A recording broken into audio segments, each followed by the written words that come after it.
Assalamualaikum warahmatullahi wabarakatuh.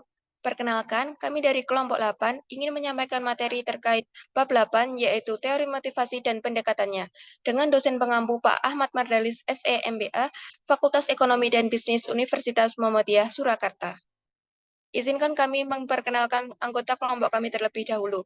Yang pertama yaitu Saya Mufiqatul Afifah, NIM B 122.0094. Saya Sinta Noviana dengan NIM B102.00110. Saya Nurhaliza Zesinta Devi dengan NIM B100220146. Saya Sabila Ulfa Istiqomah dengan NIM B100220147. dan saya Syakbani Khairunisa dengan NIM B102.20162. Materi yang pertama yaitu pengertian motivasi. Motivasi membicarakan tentang bagaimana cara mendorong semangat kerja seseorang agar mau bekerja dengan memberikan secara optimal kemampuan dan keahliannya guna mencapai tujuan. Menurut Badelson dan Steiner yang dikutip oleh Wahjo Sumijo, motivasi adalah suatu usaha sadar untuk mempengaruhi perilaku seseorang supaya mengarah tercapainya tujuan organisasi. Sunyoto 2015. Motivasi dijelaskan dengan cara yang berbeda dalam banyak teori, tetapi secara umum diindikasikan memiliki 4 fase dasar, yaitu kebutuhan, gairah, perilaku, dan kepuasan. Proses motivasi menunjukkan bahwa setiap individu memiliki beberapa kebutuhan yang ingin mereka penuhi. Hal ini menjadikan individu memerlukan kendali untuk berperilaku ke arah tertentu sehingga mendapatkan kepuasan atas terpenuhinya kebutuhan. Slide berikutnya. Kemudian, menurut Gibson ada beberapa tahapan pada proses motivasi. Pada gambar pertama, yaitu munculnya suatu kebutuhan yang belum terpenuhi yang menyebabkan adanya ketidakseimbangan dalam diri seseorang dan berusaha untuk menguranginya dengan perilaku tertentu. Gambar yang kedua, seseorang kemudian mencari cara-cara untuk memuaskan keinginan tersebut. Kemudian yang ketiga, seseorang mengarahkan perilakunya ke arah pencarian tujuan atau prestasi dengan cara-cara yang telah dipilih dengan didukung oleh kemampuan, keterampilan, maupun pengalamannya. Gambar yang keempat, penilaian prestasi dilakukan oleh diri sendiri atau orang lain tentang keberhasilannya dalam mencapai tujuan. Gambar yang kelima, imbalan atau hukuman yang diterima atau dirasakan tergantung pada evaluasi atas prestasi yang dilakukan. Dan gambar yang enam, seseorang menilai sejauh mana perilaku dan imbalan telah memuaskan kebutuhannya. Jika siklus motivasi tersebut telah memuaskan kebutuhannya, maka suatu keseimbangan atau kepuasan atas kebutuhan tertentu dirasakan. Akan tetapi masih ada kebutuhan yang belum terpenuhi, maka akan terjadi lagi proses pengulangan dari siklus motivasi dengan perilaku yang berbeda. Selanjutnya, teori-teori motivasi. Teori motivasi terbagi menjadi dua, yaitu teori isi atau konten teori ataupun teori tradisional, dan teori proses atau proses teori ataupun teori modern. Perbedaan teori isi dan teori proses yaitu, yang pertama terkait penjelasan teori motivasi. Teori isi berfokus pada faktor di dalam orang yang memberi energi, mengarahkan, menopang, dan memberhentikan tingkah laku. Faktor ini hanya bisa disimpulkan. Yang kedua, teori proses. Teori proses hanya menjelaskan menganalisis berbagai perilaku itu, diberi energi, diarahkan, dipertahankan, dan diberhentikan. Selanjutnya, aplikasi dalam manajerial. Teori isi, manajer perlu berhati-hati atas perbedaan kebutuhan, keinginan, dan tujuan karena setiap individu adalah unik. Yang kedua yaitu teori proses, manajer perlu memahami proses motivasi dan bagaimana individu membuat preferensi, penghargaan, dan prestasi. Selanjutnya, teori isi ataupun teori tradisional. Teori isi dibagi menjadi 4, Yang pertama, A, yaitu Herzberg two-factor theory atau Heikin motivation theory. Teori yang dikembangkan Herzberg dikenal sebagai model dua faktor, yaitu faktor motivasional dan faktor Heikin ataupun pemeliharaan. Faktor motivasional adalah hal-hal yang bersifat intrinsik atau bersumber dari diri seseorang. Faktor Heikin atau pemeliharaan adalah faktor yang bersifat intrinsik ataupun bersumber dari diri luar seseorang. Yang B yaitu Maslow Hierarchy of Need Theory.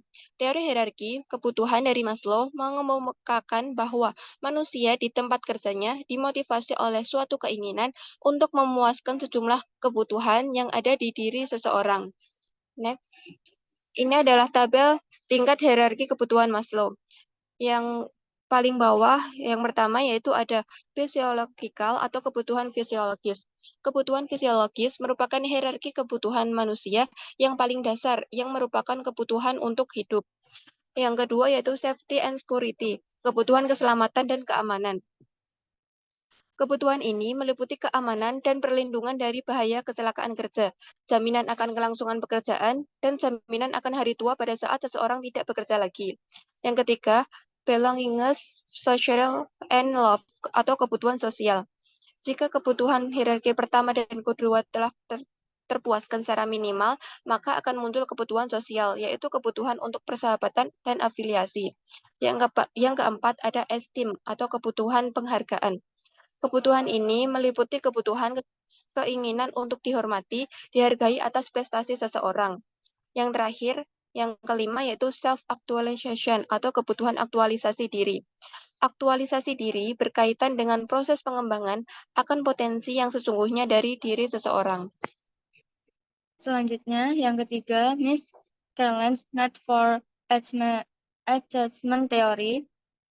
Teori ini mengklasifikasi berdasarkan suatu akibat kegiatan berupa prestasi yang dicapai termasuk juga dalam bekerja. Menurut Tewal dan DKK 2017, Miss Kellen meneliti 3 jenis kebutuhan. Yang pertama, ada Net for Adjustment, yaitu kebutuhan akan prestasi dari hasil penelitian yang dilakukan oleh Miss Kellen. Ada 3 karakteristik dari orang yang memiliki kebutuhan prestasi yang tinggi, yaitu yang pertama, memiliki rasa tanggung jawab yang tinggi terhadap pelaksanaan suatu tugas. Yang kedua, cenderung menetapkan tingkat kesulitan tugas moderat dan menghitung resikonya. Dan yang terakhir, memiliki keinginan yang kuat untuk memperoleh umpan balik. Selanjutnya, the need for application, yaitu kebutuhan afiliasi, merupakan suatu kegiatan untuk melakukan hubungan yang bersahabat dan hangat dengan orang lain. Yang cirinya, yang pertama, memiliki suatu keinginan yang kuat untuk mendapat restu dan ketentraman dari orang lain. Kedua, mereka cenderung untuk menyesuaikan diri dengan keinginan dan norma orang lain yang ada di lingkungannya. Yang ketiga, memiliki suatu perhatian sungguh-sungguh terhadap perasaan orang lain. Dan yang terakhir, the need for power, yaitu kebutuhan akan kekuasaan, adalah kebutuhan untuk mempengaruhi dan mengendalikan orang lain dan bertanggung jawab kepadanya. Ciri-cirinya yang pertama, keinginan untuk mempengaruhi secara langsung terhadap orang lain. Yang kedua, keinginan untuk mengadakan pengendalian terhadap orang lain. Ketiga, adanya suatu upaya untuk menjaga hubungan pemimpin-pengikut. Dan yang terakhir ada Alexander ERG approach.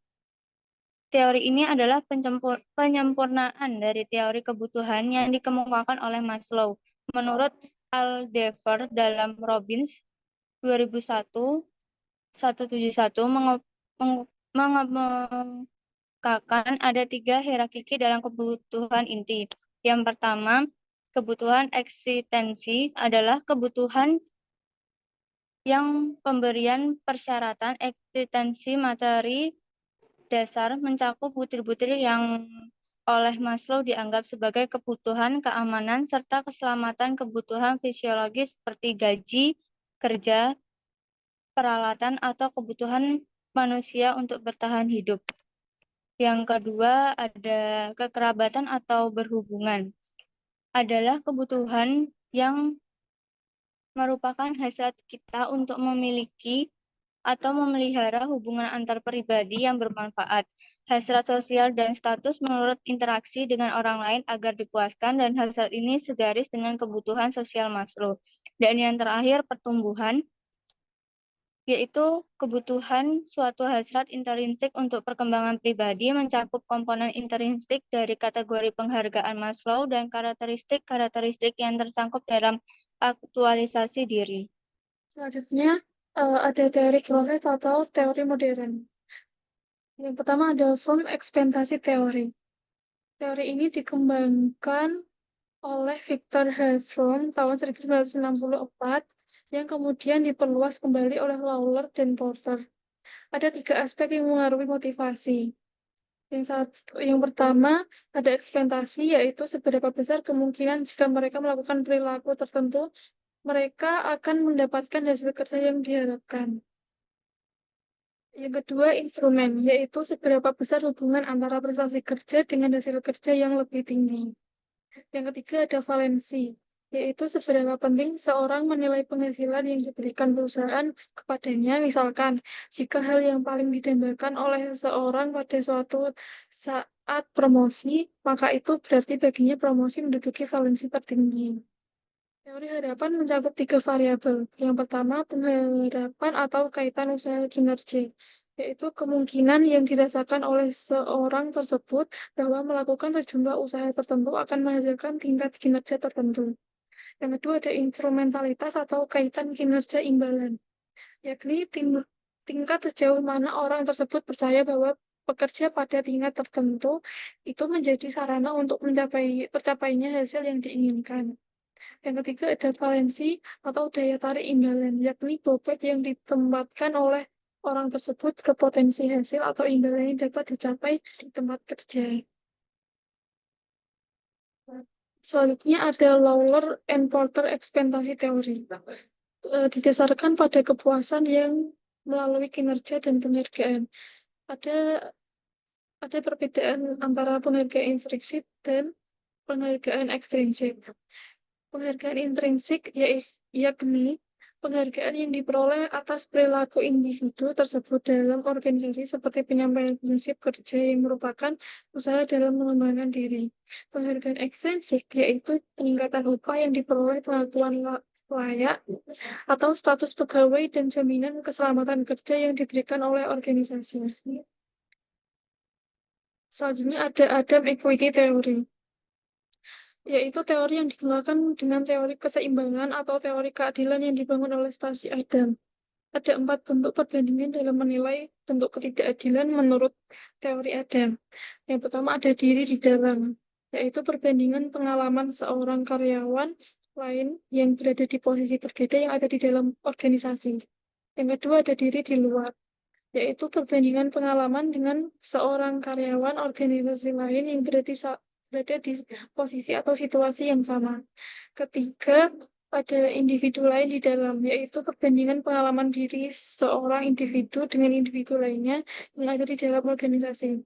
Yang keempat, individu lain di luar atau disebut individu atau kelompok lain di luar organisasi. Komponen utama Adams Equity Theory, 1 input, 2 hasil atau output, 3 orang bandingan comparison person. Kesimpulan, dalam suatu organisasi, terdapat banyak karakteristik orang yang terlibat di dalamnya. Perbedaan karakteristik tersebut tidak dapat menjadi alasan sebuah kelemahan untuk saling bekerja sama satu sama lain, tetapi menjadikan kelebihan sehingga pencapaian visi, misi, dan tujuan dapat tercapai. Seorang pemimpin harus selalu menyadari adanya perbedaan karakteristik anggotanya dan selalu memberikan motivasi. Oleh karena itu, perlu bagi pemimpin memahami apa konsep dari motivasi agar nantinya dapat diterapkan dengan tepat pada sasarannya.